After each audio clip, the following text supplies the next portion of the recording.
The W47 was an American thermonuclear warhead used on the Polaris A-1 sub-launched ballistic missile system. Various models were in service from 1960 through the end of 1974. The warhead was developed by the Lawrence Radiation Laboratory between 1957 and 1960. The W47 was 18 in, 460 mm, in diameter and 47 in, 1,200 mm, long, and weighed 720 pounds, 330 kilograms, in the Y1 model and 733 pounds, 332 kilograms, in the Y2 model. The Y1 model had design yield of 600 kilotons and the Y2 model had a doubled design yield of 1.2 megatons. The W47 was the first warhead with a new, miniaturized pit. The aerodynamic flare at the base provided stability of orientation during descent. Two small rocket motors were used to spin the warhead for better stability and symmetry during re-entry. Live fire testing. The W47 is the only US ICBM or SLBM warhead to have been live-fired in an atmospheric missile and warhead test, on May 6, 1962. This event took place during Shot Frigate Bird, which was part of the Dominic Test Series. While stationed off Johnston Island, the American submarine USS Ethan Allen fired a Polaris A-2 missile at an open ocean target point in the vicinity of Palmyra Atoll, south of Hawaii. The missile traveled a distance of 1,020 nmi, 1,890 kilometers, 1,170 miles. The test was observed by two submerged U.S. submarines stationed approximately 30 miles from the target point, the USS Carbonero and the USS Madrigal.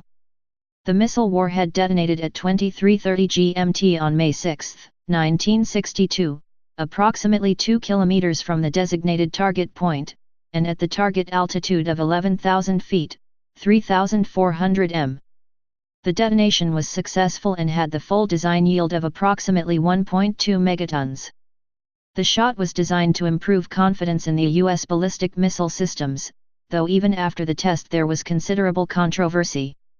This was partly because it was revealed that the warhead selected for the test had undergone modifications before testing and was not necessarily representative of the stockpile. Reliability controversy.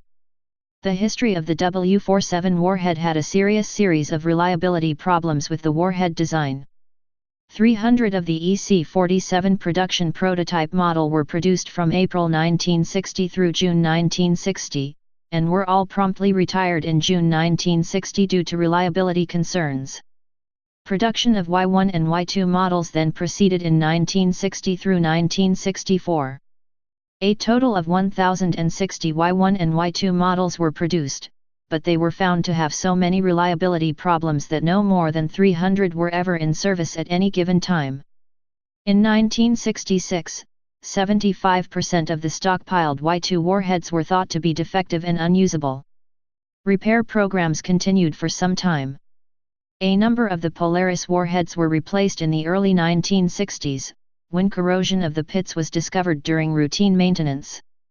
Failures of the W45, W47, and W52 warheads are still an active part of the debate about the reliability of the U.S. nuclear weapons force moving into the future, without ongoing nuclear testing.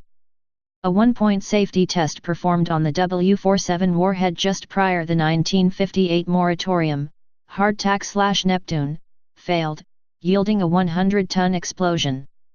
Because the test ban prohibited the testing needed for inherently safe one-point safe designs, a makeshift solution was adopted.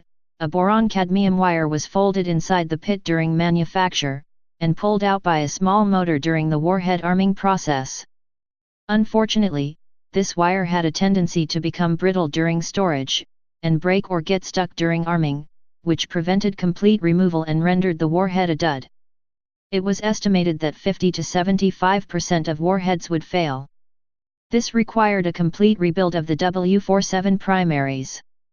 The oil used for lubricating the wire also promoted corrosion of the pit. Please subscribe and thanks for watching.